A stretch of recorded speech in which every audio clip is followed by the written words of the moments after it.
নমস্কার, আমি ডক্টর চিন্ময়েন্দ্রনাথ।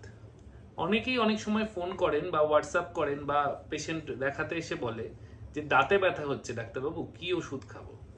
যদিও আমি এই ব্যাপারে খুব বেশি ভালো ডাক্তারি জানি না, কারণ এটা ডেন্টাল ডিপার্টমেন্টের একটা চিকিৎসা। তবে একটা ঘরোয়া টোটকা বা একটা ট্রিটমেন্ট আমি আপনাদের বলে দিচ্ছি খুব সামান্য উপায়ে।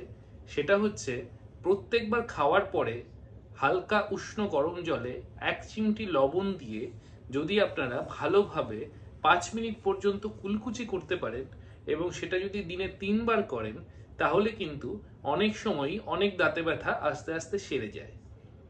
তাই শুধু শুধু পেইন কিলার খাবেন না বা দোকান থেকে কিনে কিন্তু অ্যান্টিবায়োটিক খাবেন না।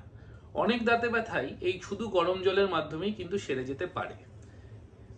তবে কিছু দাঁতে ব্যথা কিন্তু সারে না, কারণ ক্যাভিটেশন বা অন্যান্য দাঁতের রোগের জন্য অনেক সময় দাঁতে ব্যথা পারসিস্ট করতে পারে।